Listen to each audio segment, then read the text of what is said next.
Jangan lupa like, komen, dan subscribe channel YouTube TVRI Bengkulu dan nyalakan lonceng notifikasinya.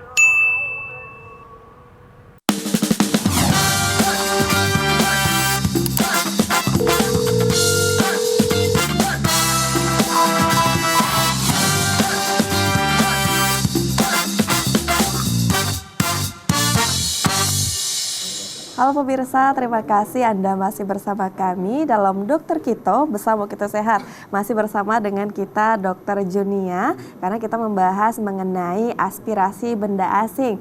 Nah, langsung saja nih Dok.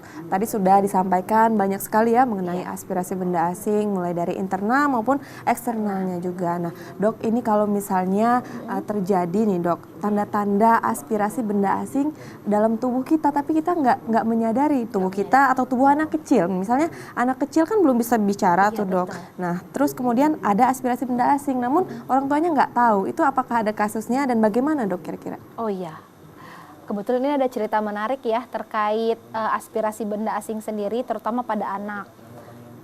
Saluran pernafasan sendiri kan hidung rongganya ada 2. Kadang kesumbat 1, anak nggak bisa ngomong tuh. Kadang anak juga nggak sadar karena sebelahnya masih bisa masuk udara. Kemudian dia kadang bernapas lewat mulut juga, jadi tidak ada keluhan sesak. Ada kejadian orang tuanya datang dengan keluhan anaknya itu kok hidungnya berbau, begitu. Hidungnya berbau. Ternyata setelah dilihat-lihat orang tuanya curiga anaknya sinus, tapi gejala lain nggak ada, anaknya nggak ada demam, pokoknya nggak ada yang lain. Ternyata setelah dilihat ada benda asing, waktu itu bendanya peluru mainan yang plastik. Ya, tembakan itu Dok, tembak-tembakan ya? itu nyangkut di hidung anaknya, mungkin nggak sengaja anaknya main masuk ya, udah lama. Nah kalau benda asing di dalam tubuh kita itu udah lama, biasanya nanti ada lendir atau ada lapisan dari tubuh kita sendiri yang merespon untuk melawan benda asing tersebut. Akhirnya dia berlendir, membusuk, pas dikeluarkan ternyata benda asing, begitu. Itu yang menyebabkan bau busuknya tadi dari benda asingnya tersebut. Terutama kalau benda asingnya itu bukan benda asing yang kayak peluru, itu benda mati ya. Misalnya sejenis hal-hal yang bisa membusuk, itu bisa masuk juga. Itu bisa menyebabkan kok tiba-tiba hidung anak saya busuk ya gitu.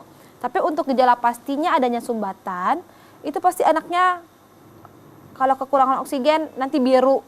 Anaknya membiru, bibirnya biru, kesulitan bernafas, sesak, seperti itu ya. Kalau pada dewasa gejala pastinya karena dia bisa merasakan itu pasti sesak.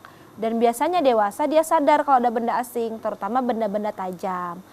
Jarum pentul ya, kalau cewek-cewek ini pada sering itu banyak kejadiannya. Kita bahas yang sering terjadi aja ini.